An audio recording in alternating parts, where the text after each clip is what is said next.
Jarda. Bonjour Jean-Philippe Denis. Rémi Jarda, vous êtes professeur agrégé des universités, Université Paris-Saclay. Vous venez de coordonner un dossier dans la Revue française de gestion avec Johan Bazin, EM Normandie, et Julienne Brabet, Université Paris-Créteil.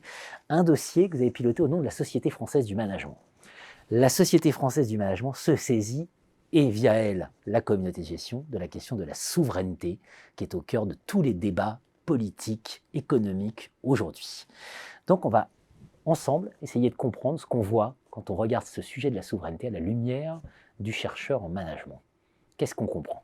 Alors, ce qu'on voit d'abord, c'est bien des transformations d'un même principe à travers des visages complètement contrastés, un peu comme ces dieux hindous qui descendaient sur Terre en dieu sanglier, en Bouddha ou autre chose.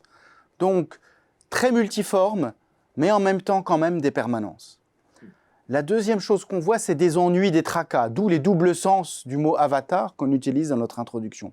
Et puis, ce qu'on entend peut-être moins qu'on ne voit, mais qu'on est amené à voir si on fait un peu plus attention, c'est de la grammaire. Alors, de la grammaire, pourquoi ?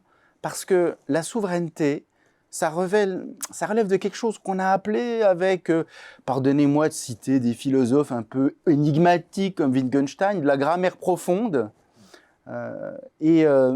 L'usage qu'on fait du langage lié à nos formes de vie, qui n'est pas forcément la grammaire superficielle. Pour vous donner un exemple, quand Descartes dit « je pense », donc je suis, d'après Wittgenstein, en fait, il parle à la troisième personne. Bon, alors, à travers ces paradoxes, qu'est-ce que je veux dire par là ? Je veux dire que la souveraineté, ce n'est pas du tout la même chose que le marché. Pourquoi ? Parce que dans les deux cas, on ne règle pas du tout de la même façon la façon de donner et de recevoir.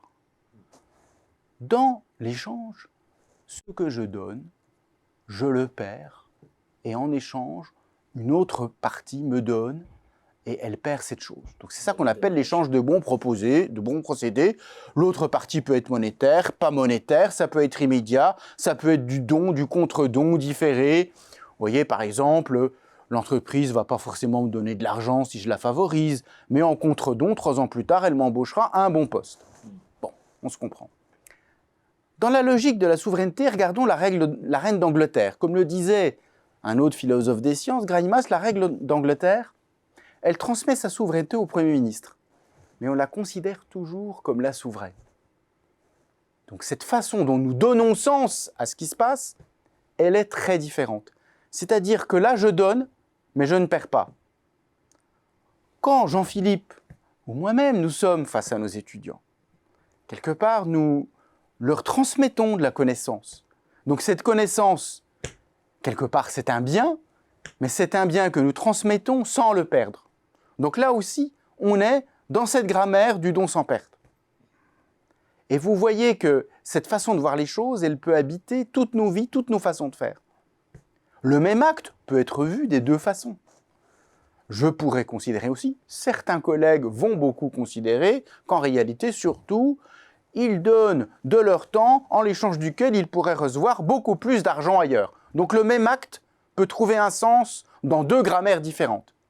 Celle de l'échange, plutôt marchande, mais parfois plutôt celle aussi du politique et de ses compromis, de ses compromissions, ou bien celle qu'on a appelée à la suite de Greimas de la souveraineté. Eh bien, ce que j'ai envie de dire, c'est que quand la souveraineté recule par rapport au marché, ça n'est pas seulement les périmètres de propriété qui se déplacent, ça n'est pas seulement la répartition de richesses qui se modifie, c'est également les sphères de la souveraineté et du marché, donc les façons d'être humain, les façons de faire société, les façons de penser le politique qui reculent ou avancent l'une par rapport à l'autre. Donc la marchandisation des choses, le recul de la souveraineté, c'est également une transformation de l'humain. Et c'est pour ça que c'est aussi important d'y apporter attention. Penser la souveraineté, c'est penser le réencastrement de l'économique, voire du financier, dans le politique, par le politique. C'est aussi ça nous rappelle Polanyi. Voilà, on est là-dedans.